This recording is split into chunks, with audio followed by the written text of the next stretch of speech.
भाजपा डाल रही डोरे, लेकिन जयंत नहीं ले रहे कोई हिचकोले। सामने आकर आज स्पष्ट कर दी अपनी आवाज। एनडीए में किसी भी कीमत पर शामिल होने को राजी नहीं है जयंत, कर दिया सबसे बड़ा ऐलान। भाजपा सरकार में शामिल होने की खबरों के बीच जयंत चौधरी ने किया बड़ा दावा।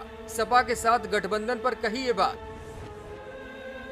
भाजपाई खेमे में जाने की अटकलों के बीच राष्ट्रीय लोकदल के प्रमुख जयंत चौधरी का बड़ा बयान आज सामने आया। राज्यसभा सांसद ने कहा कि अफवाहों पर किसी को ध्यान नहीं देना चाहिए। आरएलडी लोकसभा चुनाव से पहले विपक्षी गठबंधन इंडिया के साथ मजबूती से खड़ी है। जयंत चौधरी ने प्रधानमंत्री नरेंद्र मोदी पर भी हमला बोला और लोकसभा में अविश्वास प्रस्ताव पर पीएम मोदी के दिए गए भाषण से नाखुशी जताई। उन्होंने आरोप लगाया कि पीएम मोदी ने मणिपुर मुद्दे पर भाषण देकर खानापूर्ति की। जयंत चौधरी ने मांग की कि मणिपुर में विश्वास बहाल होना ही चाहिए। वैसे तो दिल्ली सर्विस बिल पर राज्यसभा में वोटिंग के दौरान जयंत चौधरी गैर मौजूद रहे थे और यही वजह है कि इंडिया गठबंधन को असहज स्थिति का सामना करना पड़ा था। लेकिन अब जयंत चौधरी ने सामने आकर सभी अटकलों पर विराम लगा दिया है।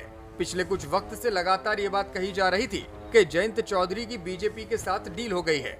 राष्ट्रीय लोकदल के विधायकों की मुख्यमंत्री योगी आदित्यनाथ के साथ मुलाकात भी हुई थी, जिस वजह से इस बारे में अफवाहें तेज हो गई थीं। आरएलडी के विधायकों की यूपी के सीएम से मुलाकात ने सनसनी मचा दी थी, लेकिन अब जयंत चौधरी ने खुद सामने आकर सपा के खेमे को तसल्ली दे दी है। कयासों का धुआं उठने पर राष्ट्रीय लोकदल के चीफ ने साफ तौर से सफाई दी और ये भी बताया कि योगी आदित्यनाथ के साथ विधायकों की मुलाकात का मकसद किसानों का मुद्दा था। सियासी बातें करने के लिए हमारे नेता नहीं गए थे। उन्होंने कहा कि राष्ट्रीय लोकदल हमेशा किसानों के हित की बात करती आई है। पार्टी के राष्ट्रीय प्रवक्ता ने दिल्ली सर्विस बिल राज्यसभा से जयंत चौधरी के गैर मौजूद रहने पर उठे सवालों का भी जवाब दिया और तमाम तरह की अटकलों को बकवास बताया। उन्होंने कहा कि जयंत चौधरी अपने पारिवारिक कारण से वोटिंग में शिरकत नहीं कर पाए थे। उनकी धर्मपत्नी की तबीयत खराब थी और वो हॉस्पिटल में एडमिट थे। इसके साथ ही जयंत चौधरी ने साफ कर दिया है कि मुंबई में होने वाली इंडिया की अगली बैठक में वो खुद शामिल होंगे। जयंत चौधरी यूपी की सियासत में लगातार चर्चाओं में है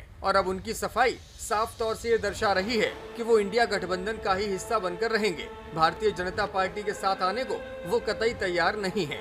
ब्यूरो रिपोर्ट, मीडिया हलचल।